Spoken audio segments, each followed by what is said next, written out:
we're back, and with me is Andrew Liu, who's the Director of Product Management for Cisco. Hi, Andrew. Hi, Lisa. How are you? Doing well. How about you? Good, good. Doing well.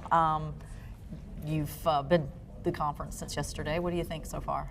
Oh, I love it. It's great to see all these different vendors come together, and also it's great to see the level of interest coming from potential customers and also deployers of these new technologies. Right. Tell us a little bit about your role with Cisco and what Cisco's role is in this greater conversation about fault-managed power and DC-powered smart buildings. Oh, absolutely. So I'm a Director of Product Management in our that doesn't actually roll off the tongue. let me redo that. Okay. So I'm actually Director of Product Management in our Engineering Sustainability Office. Okay. Right. I'm currently actually looking at a few initiatives, sustainability in products, that's one, but also very related to that is our smart building solutions and also our FMP solutions. Cisco as a company, I will always like to call Cisco as a energy delivery company in denial, right? Because actually, if you look at our biggest portfolios, our switching portfolio, about 85% of that actually goes into PoE. Oh, okay. Power over Ethernet. Yeah, okay. And you actually see that there are actually a few business units in Cisco, for example, wireless and actually collaboration. They have product portfolios wholly dependent on actually PoE as the power source. Okay. So we're already a power distribution company, right? In terms of working with FMP, I think it's really just completing the story, right? PoE is really good at doing low loads, less than 100 watt, right? But many endpoints. But FMP, on the other hand, really completes the story of how do you actually power devices with DC, but with much higher loads, and even powering Cisco switches. Okay. And what about the DC-microgrid? What is Cisco's role in that? So DC-microgrid, we also see basically this architecture of, let's say, FMP plus PoE, right? So for lower loads, where actually FMP is not very cost optimized to actually deliver power to, likely PoE will be the source for those loads for, I think, the foreseeable future, right? And then where for larger devices where PoE is actually not at a cost competitive structure to actually power those, then FMP will actually come in. So for example, right now, probably a very good cutoff point is somewhere around 500 watts, right? It's a single channel FFMP that can be powered by it, and then it's actually kind of sort of ridiculous to run 5 PoE ports to the same place to actually just power one thing. Right. Where does that leave between, let's say, 200 watts is better by FMP, better by PoE? I think depends on the cost structure. That is still up for debate. Okay. Well, Cisco's been known for, for its role in smart buildings for a long time. What do you think? How do you think the landscape's changed in the last 5 to 10 years, and in particular with PoE and fault-managed power and DC voltage? I think if you look at some of the bigger technology changes in the last 5 to 10 years, the expansion of PoE capabilities. Because remember, PoE first launched with, I think, before it's a standard, we actually launched with just 7 watt capability, and that has gradually grown from 7 to 15 to 30 to 60, and now we're at 90 watt, which actually is pretty much at the, I want to say, the end of the envelope that is provisioned by the Class 2 language in our National Electrical Code. And what that allows the customer to do is now being able to power more and more powerful appliances. And a key thing with 90 watt is that now you can actually power multiple devices with just one switching port, which actually helps you kind of spread that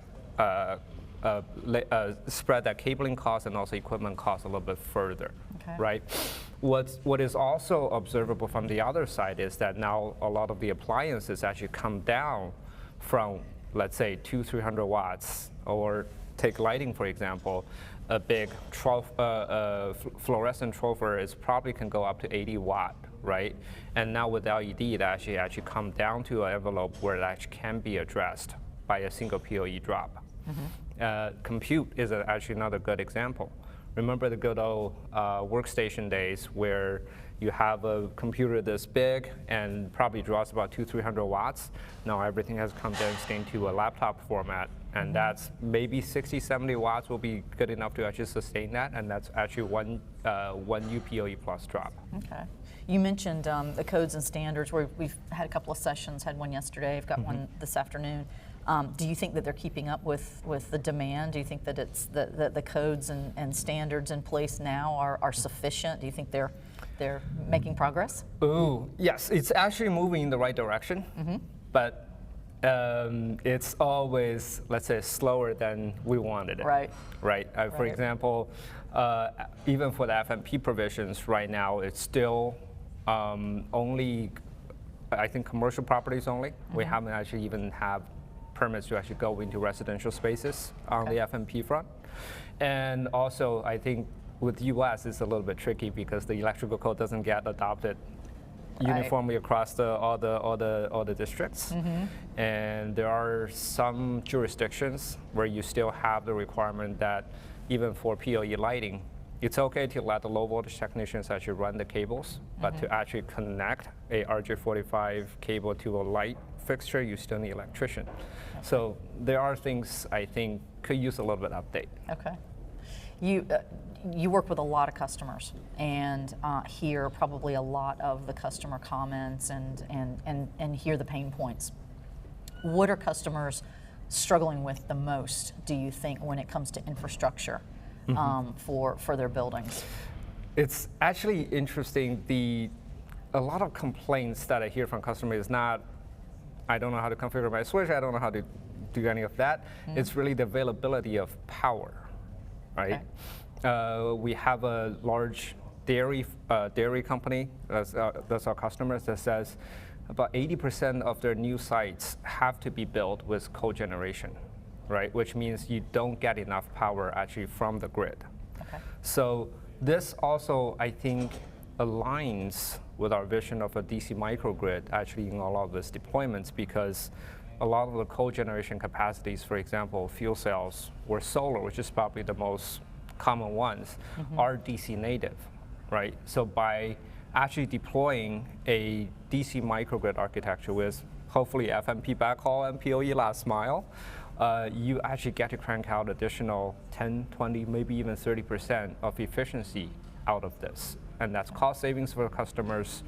That's also ongoing operating cost savings for the customers as well. Okay. We are running out of time. We could probably sit here and talk all day. What would you leave, what final comments would you have, or what would you have the attendees of this particular conference leave with? I think if there's one thing for us to take away is safety. A lot of the, I want to say the vendors that came up here typically fall into the, let's say, low voltage practice, right?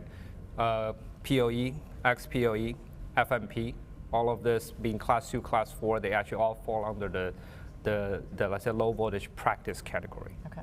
And we are under this category because of the safety that is afforded to us by, let's say, the entire village. That is the technology vendors being responsible for implementing this correctly. And that's the deployers, right, having the right practice, and also the customers actually operating this technology as intended. I see the viability of all of us here, the technologies that we sell to our customers, all depend on the safety, right? So all we need is a mispractice, is a fire, before we are also laden or subjected to, let's say, the conduits and the skilled labors, all of that burdens, right, which actually might end up making the entire field not viable to the customers. Right. So safety is key. Okay. Well, I think we're out of time. It's been great chatting with you. I hope you'll come back and talk to me again. Absolutely. Maybe in June. Let's see where we are, and certainly maybe next year talk about how things have progressed and where we are at that particular time. But it was great meeting you, and Same I'm here. really glad you could stop by and have a chat. Thank you, Lisa. All right, thank you.